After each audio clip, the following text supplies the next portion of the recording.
Hello students, my self is Ravi Singh, best UPSC coach. तो हम लोगों की चल रही थी ज्योग्राफी की सीरीज़, जिसमें हम लोग डिस्कस कर रहे थे जलवायु विज्ञान। जलवायु विज्ञान में हम लोग पढ़ रहे थे विंड्स, और विंड्स में पढ़ रहे थे परमानेंट विंड्स। परमानेंट विंड्स में हमने दो विंड्स सबकी कवर की हैं 2 लेक्चर के माध्यम से, एक ट्रेड विंड, दूसरी वेस्टर्लीज। और आज हम लोग इस विंड के तीसरे लेक्चर में पढ़ेंगे पोलर विंड्स और ट्रायोसेलुलर स्ट्रक्चर ऑफ एटमॉस्फेयर, वायुमंडल का त्रिकोश की संरचना। तो इसमें हम लोग डिस्कस करते हैं पोलर विंड्स। तो पोलर विंड्स जो होती हैं पोल से चलने वाली विंड्स होती हैं, पोल से चलती हैं, यानी जो पोलर हाई प्रेशर बेल्ट होती है, ये पोलर हाई प्रेशर बेल्ट, यहाँ से जो सब पोलर लो प्रेशर बेल्ट की ओर चलने वाली विंड्स को हम पोलर विंड्स कहते हैं। तो इसमें दक्षिणी गोलार्ध में ये ऐसे चलेगी, अपनी मेन डायरेक्शन से लेफ्ट की ओर टर्न हो जाएगी, ये इस तरीके से चलेंगे। तो इनकी दक्षिणी गोलार्ध में डायरेक्शन क्या होगी और उत्तरी गोलार्ध में डायरेक्शन क्या होगी, ये आप देख लें। देखिए इसमें पिक्चर में ही, इसमें चित्र में ही समझना है, रटना बिल्कुल भी नहीं है। तो ये डायरेक्शन है नॉर्थ ईस्ट और जाती किधर है, साउथ वेस्ट की ओर। और साउदर्न हेमिस्फीयर में डायरेक्शन है ये साउथ ईस्ट से किधर जाती है, नॉर्थ वेस्ट। तो उत्तरी गोलार्ध में पोलर विंड की डायरेक्शन होती है नॉर्थ ईस्ट से साउथ वेस्ट, और दक्षिणी गोलार्ध में डायरेक्शन होती है साउथ ईस्ट से नॉर्थ वेस्ट। अब ये बहुत ठंडी होती है, ये बर्फीली पवनें होती हैं, बहुत ज़्यादा ठंडी होती हैं। और ये पवनें जब इधर की ओर आती है 60 से 65 डिग्री प्रेशर बेल्ट पर, और ये यहीं से दूसरी तरफ से ये पछुआ पवनें जाती हैं।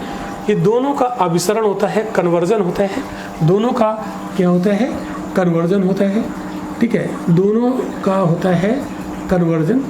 और जहाँ पर दो डिफरेंट नेचर की हवाओं का कन्वर्जन होता है, यानी अभिसरण होता है, तो वहाँ पे पोलर फ्रंट बनता है, और उस पोलर फ्रंट के सहारे एक साइक्लोन डेवलप होता है, जिसको हम कहते हैं temperate cyclone. Temperate cyclone, temperate cyclone यानी शीतोष्ण चक्रवात। शीतोष्ण चक्रवात, शीतोष्ण चक्रवात को जन्म देती हैं ये दोनों हवाएं। तो आपसे अगर क्वेश्चन पूछा जाए कि शीतोष्ण चक्रवातों की उत्पत्ति में कौन सी दो पवनों का इन्वॉल्वमेंट होता है, तो कौन सी पवनें होती हैं, पोलर विंड्स एंड वेस्टर्लीज, ठीक है। अब जो शीतोष्ण चक्रवात होता है, या एक चक्रवात हम पढ़ेंगे ट्रॉपिकल साइक्लोन, तो चक्रवात को हम अलग से अलग लेक्चर में कवर करेंगे, ठीक है। अब हम यहाँ पर ये तीनों विंड्स को डिस्कस करने के बाद हम लोग इसी टॉपिक से एक जुड़ता हुआ टॉपिक है ट्राइसेलुलर स्ट्रक्चर ऑफ एटमॉस्फेयर, वायुमंडल का त्रिकोष्कीय विन्यास। अब आप देखिए ये बनता कैसे है। ये हवाएं जो ट्रेड विंड है यहाँ ऊपर उठती हैं, और ऊपर उठ के ये यहाँ पर उतरती हैं ऐसा करके। तो ये हवाएं यहाँ से चलती हैं और इक्वेटर के ये 10 डिग्री के आसपास ऊपर उठती हैं, और ऊपर उठने के बाद ये पृथ्वी चूँकि घूम रही है तो ऊपर ये थोड़ी हॉरिजॉन्टल चलती है, और यहाँ पर 30-35 के आसपास इतना ज़्यादा कोरियोलिस फोर्स क्रिएट होता है, तो जिससे आगे नहीं बढ़ पाती है 30-35 के, और ये वहीं पर नीचे उतर जाती है। तो ये यहाँ पर उतर जाती है, और उतरने के बाद फिर ये धरातल पर चलती, फिर वर्टिकल होती, फिर ऊपर चली जाती। तो ये एक साइकिल बन जाती है, और इस साइकिल को कहते हैं हम लोग हेडले साइकिल। क्या बोलते हैं, हेडले साइकिल, हेडले चक्र, हेडले साइकिल, हेडले चक्र इसको बोलते हैं। अब यहाँ वाली विंड्स ऐसे चलती है ऊपर उठ के, और यहाँ नीचे उतरती है। तो ये विंड यहाँ पर इधर जाती है, और ये इधर ऊपर उठती है, और ऊपर उठ के फिर से नीचे आ जाती है। तो ये जो दूसरी साइकिल बनती है, इसको कहते हैं फेरल साइकिल। इसको चक्र को हम कोशिका कह दें तो ज़्यादा सही है, हेडले सेल, कोशिका। और सेकंड वाली को कहते हैं फेरल सेल, फेरल कोशिका। फिर यहाँ पर ये ध्रुवीय पौधे यहाँ पे ऊपर उठेंगी, तो यहाँ से ये इधर से चल के आई, और ये ऊपर उठेंगी, ऊपर उठ के ये इधर जाएंगी और यहाँ पर पोल के आसपास ये उतर जाएंगी, फिर ऐसे चलेंगी। तो ये बनेगा पोलर सेल, ध्रुवीय कोशिका। तो ये वायुमंडल में 3 कोशिकाओं का जन्म होता है, ये ऐसे उत्तरी गोलार्ध में और ऐसे ही दक्षिणी गोलार्ध में। तो ये 3 सेल हैं, इसी को कहते हैं हम वायुमंडल का त्रिकोशिकीय संरचना। इसको हम दूसरे तरीके से भी समझ सकते हैं। आइए इसको दूसरे तरीके से समझाने का हम प्रयास करते हैं आप लोगों को, ताकि ये आपको आसानी से समझ में आ जाए। देखिए, हमने इस फिगर को कुछ इस तरीके से बनाने का प्रयास किया है। इसको ऐसे बनाते हैं, मान लो ये धरातल है, ये अर्थ सरफेस है,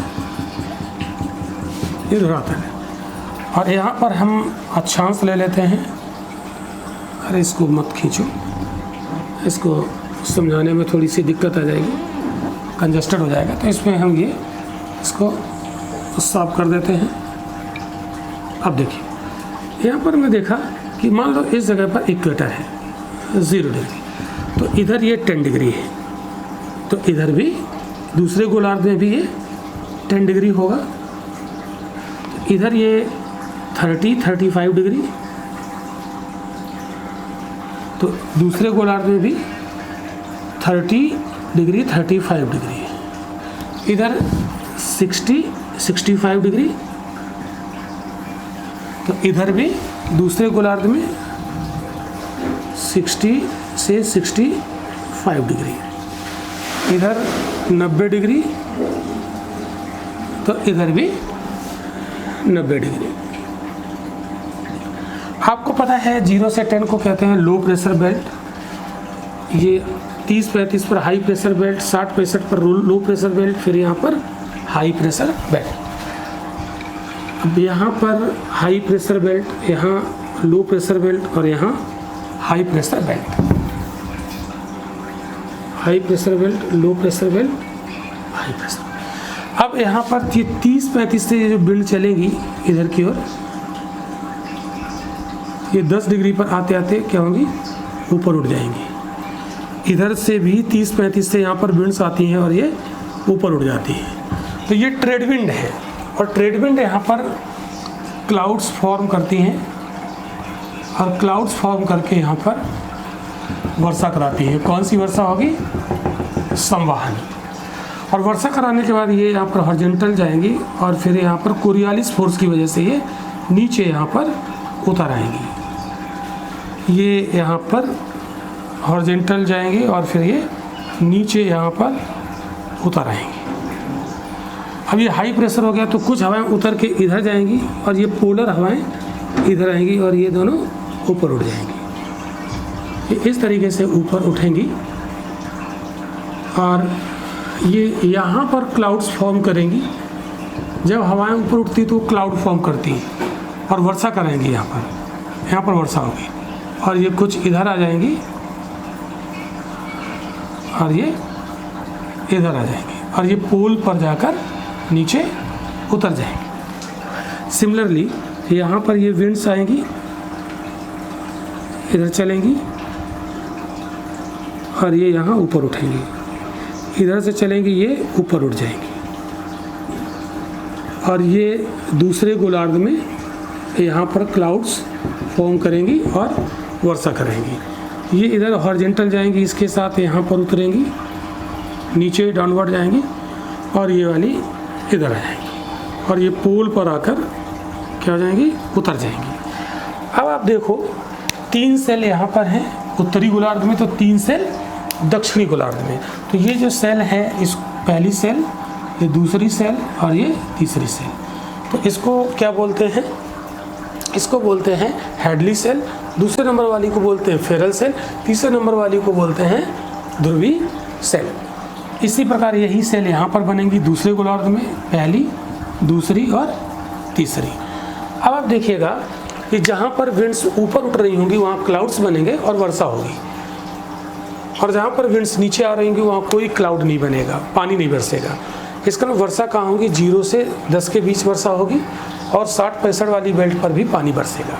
बस अंतर इतना है कि यहाँ की हवाएं गर्म होकर ऊपर उठती है, और यहाँ की हवाएं एक दूसरे के और आके दबाव में ऊपर उठती हैं। तो यहाँ साइक्लोन बनता है और यहाँ पर साइक्लोन नहीं बनता है। यहाँ पर संवाहनी वर्षा होती है, इस जगह पर कौन सी वर्षा होगी? कन्वेक्शनल। और यहाँ पर कौन सी होगी? साइक्लोन बनेगा। तो यहाँ पर ये कौन सी वर्षा होगी? चक्रवाती वर्षा। तो यहाँ पर ये तो हमने वर्षा के 3 प्रकार बताए थे, 2 यहाँ पर आपको दिख रहे हैं। तीसरी वर्षा होती है पर्वतीय, जहाँ पर्वत पड़ेगा, पर्वत से टकराकर हवाएं ऊपर जाएगी, वहाँ पानी बरसाएगा, वो होगा पर्वतीय वर्षा। तो इस तरीके से ये 3 कोशिकाएं, तो इन 3 कोशिकाओं का इम्पोर्टेंस क्या है? ये कहीं पर पानी बरसाती हैं और कहीं पर नहीं। तो जहाँ ऊपर उठेगी हवाएं वहाँ पानी बरसाएंगी, और जहाँ हवाएं डाउनवर्ड आएंगी तो डाउनवर्ड जब हवाएं आएंगी तो ऊपर से हवाओं का दबाव यहाँ पर पड़ेगा, तो यहाँ पर हाई प्रेशर क्रिएट हो जाएगा। और जहाँ पर हवाएं ऊपर उठेंगी तो यहाँ पर प्रेशर कम हो जाएगा, लो प्रेशर। तो जहाँ लो प्रेशर होगा वहाँ पानी बरसेगा, जहाँ हाई प्रेशर होगा वहाँ पानी नहीं बरसेगा। तो जहाँ हाई प्रेशर होगा वहाँ पानी नहीं बरसेगा, तो वहाँ पर एंटी साइक्लोनिक कंडीशन का विकास होगा। Anti cyclonic condition, anti cyclonic condition यानी प्रति चक्रवाती दशा है, यहाँ पर पानी नहीं बरसेगा, मौसम यहाँ का साफ रहेगा।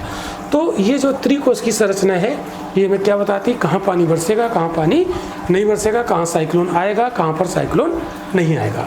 तो ये हमने आपको बहुत शॉर्ट में हमने समझाने का प्रयास किया है।